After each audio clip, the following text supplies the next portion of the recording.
Good morning, dear children. Welcome back. I am Sithara, your social science teacher. In today's session, we are going to start Class 8, Unit 1 in Social Science History, Advent of the Europeans. Come, children, let us learn about them. Before moving on to today's session, let us understand what are the learning objectives of this unit. We will try to know about the kinds of sources of modern India. We'll understand the Portuguese trade interest in India and to understand the impact of Portuguese and Dutch presence, to know the colonial settlements of Denmark, and to know the arrival and settlement of English and French East India companies. Come, children, let us begin. Before going into the session, let us understand what is a historical source. Historical source is the original source that contains important historic information, that gives some information about the history. It includes documents, artifacts, archaeological sites, features, oral transmissions like in the form of folk tales, stone inscriptions, paintings, recorded sounds, images, or oral history. Even ancient relics and ruins also are the historical sources. Dear children, the sources for the history of modern India help us to know the political, socio-economic, and cultural developments in the country. Dear children, where do you think all these information will be available? It could be the writings of the travelers who visited long back and their accounts.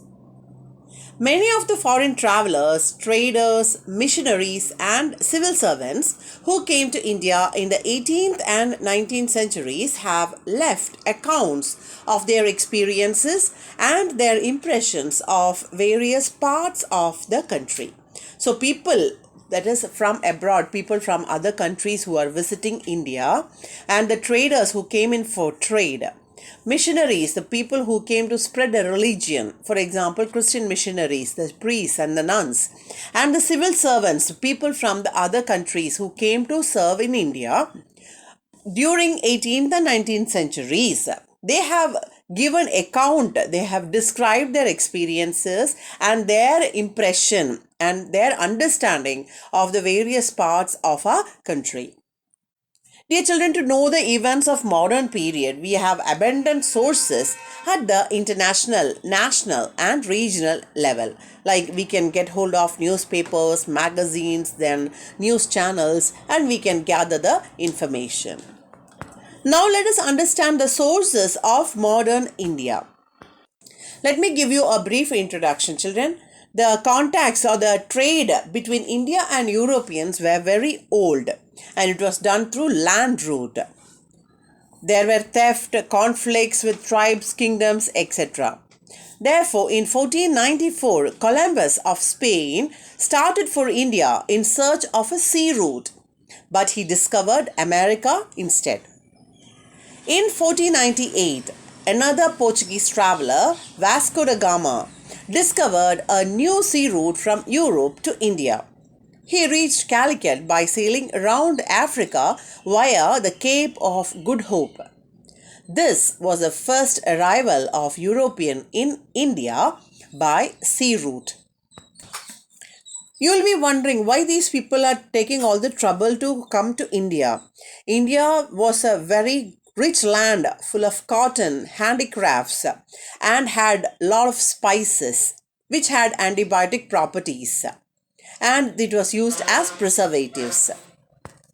Once the sea route was established, people from Portuguese, English, Dutch, Danish, and French landed in India.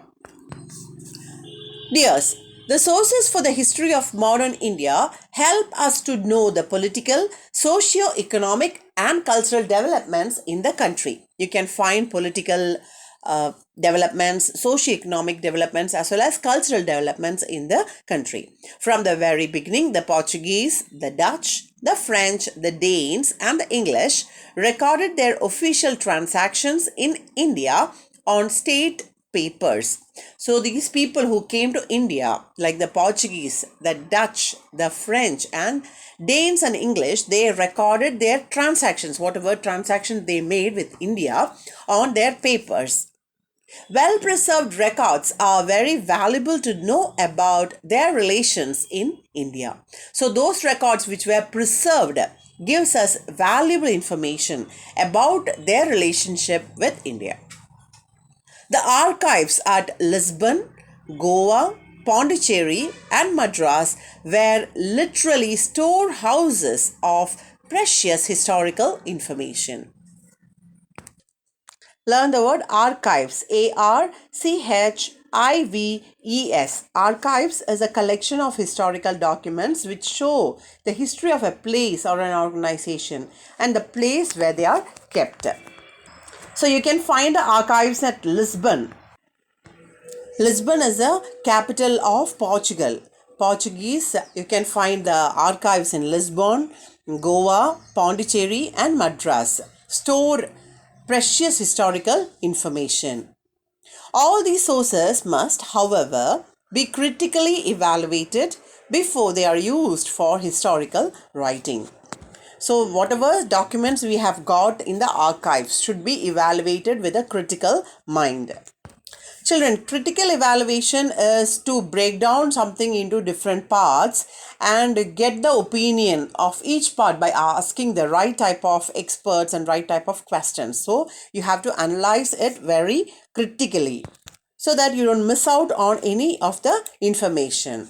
So the resources which are kept in the archives are to be evaluated before you start writing the history. Now let us learn about the kinds of sources.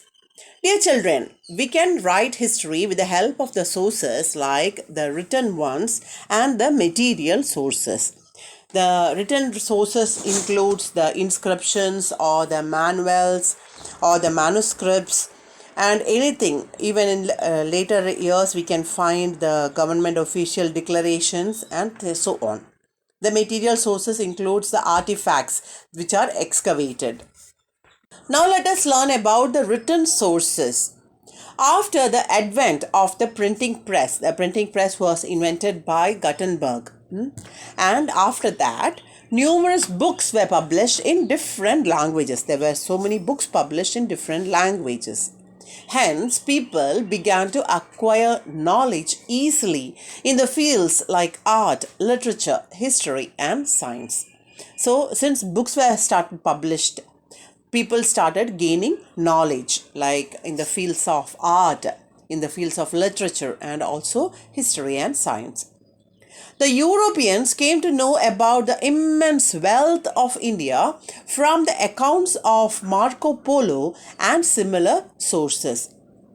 Dear children, the European country map is shown there. The people from the Europe came to know about the wealth of India because there were travelers coming and going back to Europe like Marco Polo and so on.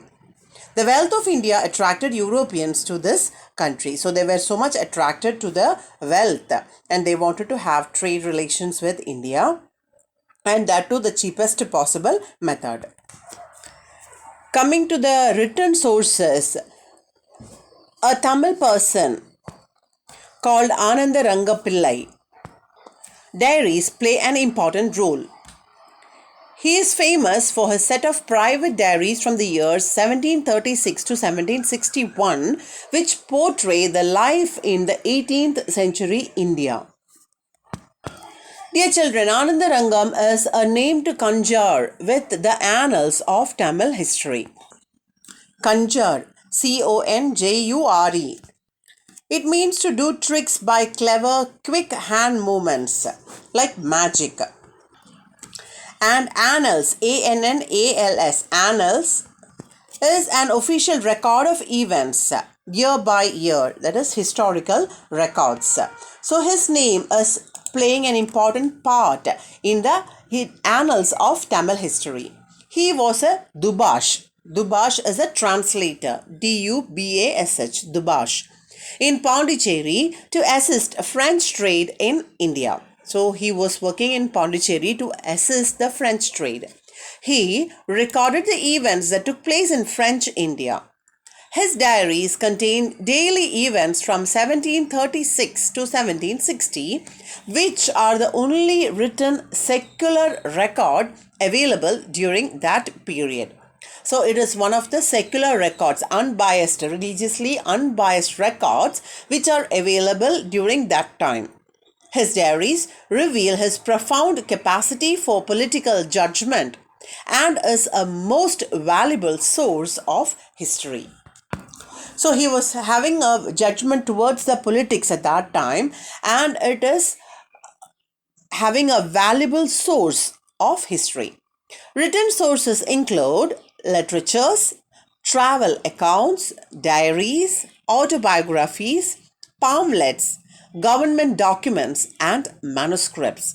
So, what are the different various written sources, children? They include literatures, travel accounts, diaries, autobiographies, pamphlets, government documents, and manuscripts. Literature is a writing of a poem or a prose or a story or an account. Then travel account is the description by travelers. Diaries are the written records kept maintained by people. Autobiographies are written history, written is a story of a person's life written by that person. Pamphlets, Pamplet, pamphlet. It is a very thin book with a paper containing information about a particular subject. You will be having brochure or small details. The government documents and manuscripts. Manuscripts are handwritten work. Manuscripts, manuscripts. Having learnt about written sources, let us understand what is an archive. An archive is a place where historical documents are preserved. So, where you keep the historical documents, that place we call as archives. ARCHIVES, archives. The National Archives of India, NAI, is located in New Delhi. Dear children, it is the chief storehouse of the records of Government of India. It was originally established as the Imperial Record Department in 1891 in Calcutta, the capital of British India. Presently, NAI is situated at the intersection of Janapath and Rajpath in Delhi. It has a main source of information for understanding past administrative machinery as well as a guide to the present and future generations related to all matters. So it has information for understanding the administrative machinery that had happened in the past, and it serves as a guide to the present and future generations. It contains authentic evidence for knowing the political, social, economic, cultural, and scientific life and activities of people of India. You can find evidence about the political, the social, economical, and cultural life and activities of people of India in that. It is one of the largest archives in Asia. So, our archive, National Archive of India, is one of the largest one in the Asia. Dear children, George William Forrest can rightly be called as a father of National Archives of India. George William Forrest was invited by the Indian government to prepare a report on Central Record Office. He recommended that all the records relating to the administration of East India Company should be placed in one Central Record Office. On 11th March 1891, the Government of India employed G.W. Forrest as the officer in charge of the records of the Government of India for examining old records in each of the department and organizing a central library in place of different department. By 1891, all the records of the Home Department were transferred and the Central Library was organized. So he can be rightly called as a father of National Archives in India. Before winding up the session, let us have a recap. In this session, we discussed about the introduction and sources of modern India. We learned that there are two kinds of sources. They are written sources and material sources. And the written sources was prominent after the advent of printing press. Anandarangam is a name to conjure with the annals of Tamil history. His diaries contain daily events from 1736 to 1760, which are the only written secular records available during that period. We also learned about an archive, which is a place where historical documents are preserved. And the chief storehouse of records of Government of India is the National Archives of India. Dear children, in the next session, we will discuss about Tamilnadu archives. That's all for today's session, my dear children. Thank you for watching. For more videos, you could always visit our channel. Thank you. Stay blessed.